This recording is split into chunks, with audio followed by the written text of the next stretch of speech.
Hey guys, Dave from Nerdarchy, 4 nerds, by nerds, hanging out with these nerds. Nathan Nerdarch. Nerdarchy is Ted. And we're going to go through 5 ways to fix your campaign.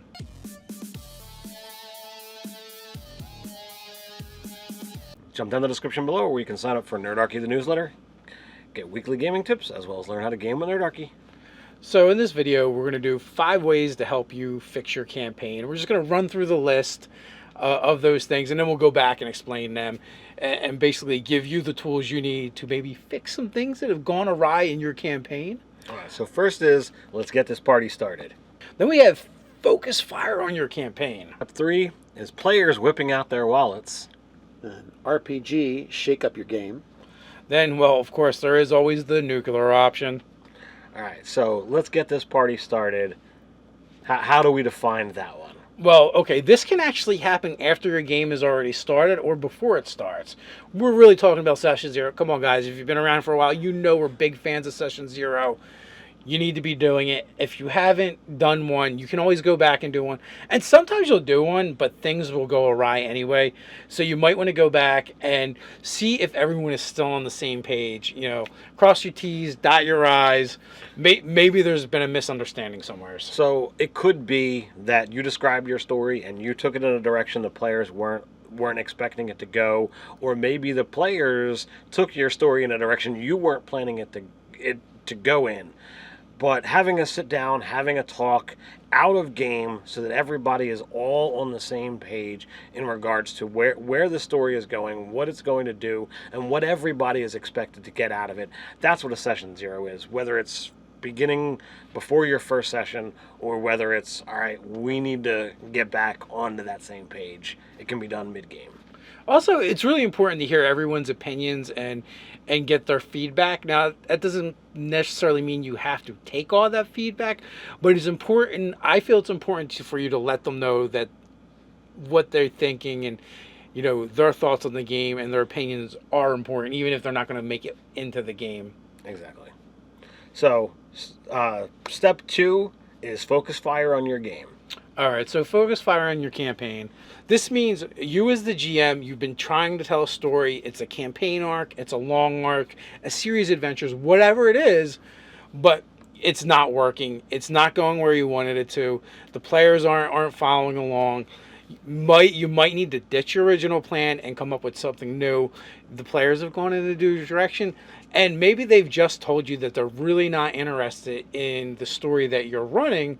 So you might have to either find ways to reinvigorate this story, or maybe you just need to tell a different story and go in a completely different arc with things. It's entirely possible that what you've been doing is far too broad. Maybe you're allowing the players to, you know, go off on all these little stories, one-shots, if you will, that aren't majorly connected, and the players are looking for that unified theme that doesn't exist. Or perhaps you've got a big bad that the players just aren't grasping onto. So if you stream down to what it is, you're there. Yeah. And that might involve just crafting endings to the little loose ends that the player's going towards, or crafting an adventure that's going to refocus the attention on that big bad. Now, players whipping out their wallets. What does that one mean? All right, this is not what it sounds like. They're not going to pay the DM. We're not asking your players to pay the DM and this and that. It's all about buy-in, and that's although pizza is greatly appreciated at the table by most GMs. It's a form of currency that is accepted by nearly all gamers. So here we have player buy-in, and this is where, regardless of what you're doing as a GM, the players aren't sold. Now, it could be, you know, this was discussed in your Session Zero, but maybe they were in it there and something changed. So you need to figure out what it's going to take for the players to be in on the story. So this is a conversation. This is where you can get them back on board with just little dialogue, and boom, they're back in it. Generally, what this means, too, is no matter what you do in-game, you're not going to fix this problem. for whatever reason, they've just chosen not to buy into the game that you're running, the game you're playing. They could, they could be they could be playing, a Chuckle Fest game, and in your serious game, no matter what, it's not going to happen. It's not going to get fixed. You might be able to fix this one with that session 0 we talked about.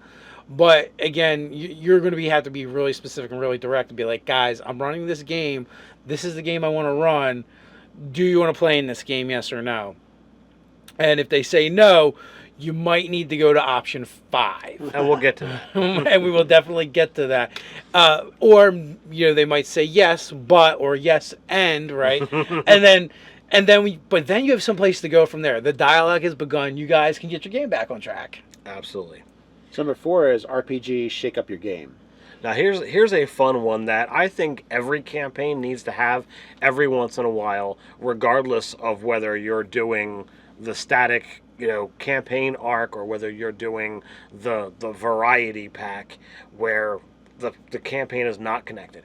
The shake 'em up is you want to do something different. Whatever style you're used to running, do something different. If you're RP heavy, give them loads of combat, or vice versa. Different style, different NPCs. It could even be, just a completely different theme for that session. Yeah, you could do genre mashing. You could be a GM that always runs linear adventures, but you know what? In order to shake things up, what do? You go completely sandbox. Or maybe you've always done sandbox, but this time you're like, I'm going to give my players some guidance and go with a more linear story and adventure style. It can really be as simple as if you play undead all the time and it's an undead campaign, fighting something that's not undead. Yeah, I mean, Nate, you actually brought up a good example before. Oh, yeah. Well, specifically with Ted's game, we're fighting, it's Curse and Archdus, we're fighting a lot of blood cultists and demonic things. And it's, you notice when we fight something that isn't one of those things. We're like, oh, this is a change of pace. Yeah, when a dragon turtle pops up, all of a sudden, like, oh, you're not a demon. Or are you? We get super suspicious. He's a cultist. Yes, we know it. And is every NPC that's suspicious possibly a cultist? Yeah, if you're always running Lord of the Rings style fantasy, you could switch it up a little. Maybe an Eberron style game. For the session, maybe Dark Sun scenario, maybe dinosaurs with laser eyes. Who knows? There's tons of ways you could shake it up. So then this leads us to our last and least favorite option, and that's going nuclear. Sometimes there's a big again. Yes, pressing the red button. Sometimes that's all you can do. Sometimes like the character mix or the party mix is just toxic. Something's going wrong with the story and it's just not going to be fixed. Players aren't having fun, the GM's not having fun, and sometimes all you can do is just start over and try again. Sometimes players at the table, they just don't mix. Attitudes, personalities, they clash. Sometimes the characters at the table, they're designed with no ability to really mesh and form a cohesive team, and it's creating constant problems. So it's these times when everything else you've tried, everything has failed. It's time to just nuke that campaign and start over. And there are times where, as a GM, you might not recognize it, but you're just kind of tired of playing GM, and someone else might need to take over for a bit. Absolutely. Now, also, I can think back to our own personal games where we just had toxic mixes of characters. Haughty elf combined, haughty elf archer combined with a swordsman that thought not fighting melee was dishonorable. Team ups within the party. It was never going to be good unless the players decided to play their characters differently. And unfortunately, at that point in our lives with gaming, we would never compromise our role-playing integrity to bow down and change the character. And we totally were doing, my character wouldn't do that. That was you and I, right? It was absolutely us. It had nothing to do with that. I only now play a haughty elf. So these are 5 of the quick fixes we can think of for a campaign. But the question is, what would you do in your game to shake things up, fix it, whatever it takes? Players whipping out their wallet. Let us know in the comments below while you're at it. Like, share, and subscribe. You can patronize us in a good way over on Patreon. Or you can follow us on Instagram. So until next time, stay nerdy.